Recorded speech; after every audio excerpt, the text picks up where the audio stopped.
अस्सलाम अलैकुम या सय्यदी या रसूल अल्लाह वाला आलिका व सहाबिका या सय्यदी या रसूल अल्लाह वाला आलिका सय्यदी या अल्लाह। जी आज जो बुखारी शरीफ की इमाम बुखारी रहमतुल्लाहि ताला ने एक पूरा बाब बांधा है और उस बाब के अंदर लिखा बाब मन हलफ तरीकी इज़ा राजा यौमल ईद। फरमाया कि जब ये बाब उस मौजू पर है कि जब कोई चल रहा हो राजा, जब आपने ईद की नमाज के लिए जाना है तो रास्ता मुखालिफ चलना है, यानी पहले अगर दोबारा जब आपने वापस पलटना है तो दूसरे रास्ते से जाएं, मुखालिफ रास्ते से चलना। ये सुन्नत करीमा है, हजूर अलैहिस्सलाम की सुन्नत है। अब अल्लाह यूँ बयान फरमाते हैं इमाम मोहम्मद से और उन्हें खबर दी है अबू तमीम। उसके बाद आखिरी हदीस जो है हज़रत सईद बिन हारिस से और हज़रत सईद बिन हारिस से फिर उसके बाद जाबिर रज़ी अल्लाह तआला अन्हु वो क्या फरमाते हैं, क़ाला काना नबी सल्लल्लाहु अलैहि वसल्लम इसका यौम ईद खलफुल तरीकी। और फरमाया कि जब हजूर अलैहिस्सलाम ईद की नमाज के लिए तशरीफ फरमा होते हैं तो रास्ते में मुखालिफ रास्ता अख्तियार करते, यानी जिस रास्ते से हजूर अलैहिस्सलाम तशरीफ फरमाते दोबारा उस रास्ते से गुजरते नहीं थी बल्कि रास्ता दूसरा होता था। अब इसके अंदर इमाम बुखारी रहमतुल्लाहि ताला ने अब देखिए पहली तो बात ये है, ये सुन्नत है और सुन्नत पर अमल करना है। अगर अच्छा अकल में दिमाग में वो बात आए ना आए, क्योंकि हम हजूर अलैहिस्सलाम की सुन्नत के पाबंद हैं, क्योंकि वो दिमाग अकल उसे कबूल करे ना करे हमें इस चीज से कोई सरगा नहीं। लेकिन अगर इसमें ये बात भी तयशुदा है कि हजूर अलैहिस्सलाम के फरमान में जरूर होती है। अब हजूर अलैहिस्सलाम के इस फरमान में हिकमत क्या है, ये तरीके में हिकमत क्या है कि हजूर अलैहिस्सलाम ने यह अमल सरंजाम फरमाया, इसके अंदर हिकमत क्या है कि ज़ाहिर बात है कि अब आपने ईद वाले दिन तैयार शार होना है।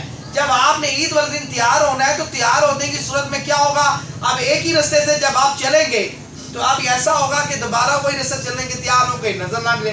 दलील क्या दी, जब हजरत यकूब अलैहिस्सलाम ने अपने बेटों को वसीयत की थी कि आप एक रास्ते से ना कर जाएं बल्कि मुखालिफ रास्ते से जाएं, कहीं ऐसा ना हो कि 12 बेटे एक ही दरवाजे से गुजरे तो कोई गबरू जवान हो और उसकी वजह से बेटों को नजर ना लग जाए। तो हजरत यकूब अलैहिस्सलाम ने फरमाया कि रास्ता मुखालिफ चलो। तो गोया एक रास्ते से इसलिए एक दरवाजे से गुजरने से इसलिए मना किया कि कहीं नजर ना लग जाए। अब इसी तरह एक रास्ते से आपने जाना है, ईद वाले दिन आपने कपड़े पहन के जाना है, तैयार श्यार होके जाना है, तो आपने तो तैयार जोश होके जाना है, दोबारा उस रास्ते से जाएंगे तो कहीं नजर ना लग जाए, इसलिए फरमाया कि दोबारा रास्ते से ना जाओ, दूसरे रास्ते जाओ, कहीं नजर ना लग जाए।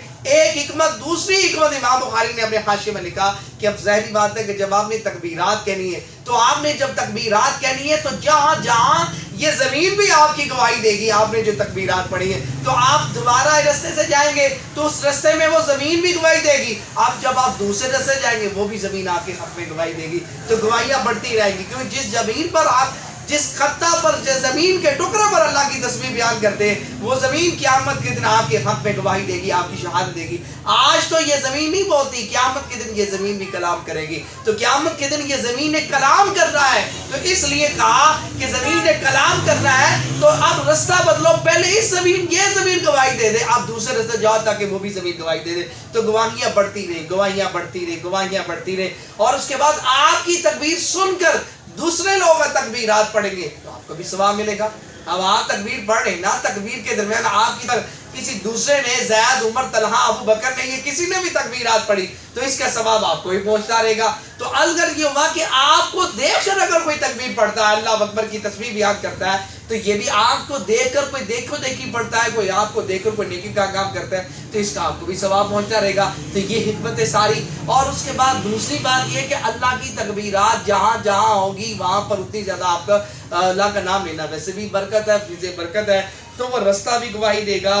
तो ये सारी चीज़ें जो है ये आपकी हजूर अलैहिस्सलाम की अगर हासिल रसूल हुआ कि हजूर की हर अदा में कोई ना कोई हिकमत होती है। तो पहली बात ये रास्ता मुखालिफ चलना ये सुन्नत करीमा है, और सुन्नत करीमा के अंदर हिकमत है, वो इमाम बुखारी ने अपने हाशिए में लिखा और वो आपको हाशिए में बताया कि वो रास्ता आपके हक में गवाही देगा क़यामत के दिन। और उसके बाद आपको कहीं नजर न लग जाए, और उसके बाद फरमाया कि तकबीरात जहाँ जहाँ भी सुनेगा, जो भी सुनेगा उसको सुनकर दूसरा बंदा पढ़ेगा तो आपको भी इसका सवाब पहुँचता रहेगा। तो फरमाने मुस्तफ़ा की हर गाम में, हर हजूर की हर अदा में हर अदा में कोई ना कोई हिकमत होती है, क्योंकि हजूर इस्लाम वजह कायनात है, वो जाने कायनात है, वो तख्लीक कायनात है। हजूर के फरमान में हर कोई ना कोई हिकमत होती है। सामीन, हजूर का फरमान अलिशान है, हदीस बुखारी शरीफ है, कल ईद का दिन है और पाकिस्तान में कल ईद होगी, तो आप इसको शेयर करेंगे और आपकी वजह से कोई तकबीरात पढ़ेगा और तकबीरात पढ़ के उसको ये फजीलत और उसको हिकमत पता चलेगी। जो भी इस पर अमल करेगा वो आपके लिए, मेरे लिए तोशा जान, इसको भूलिएगा नहीं। आप इसको सवाब के लिए से शेयर करें। फरमान मुस्तफ़ा बुखारी की हदीस है, जो भी इस पर अमल करेगा, जो भी इस पर अमल करेगा, वो मेरे लिए आपके लिए तोशा जाद होगा। अल्लाह ताला से हजूर सल्लल्लाहु के रानी पाक से दुआ गो हूँ, अल्लाह हजूर से दुआ करूँगा कि अल्लाह ताला जो भी इसको सुने, इस पर अमल करे, अल्लाह ताला उसके लिए और मेरे लिए दोनों जगहों की बख्शिश का जरिया बने। बुखारी शरीफ की हदीस सुनी, अल्लाह ताला हजूर की रानी पाक सदका तोशा जाद बनाए। सल्लल्लाहु अला मुहम्मद।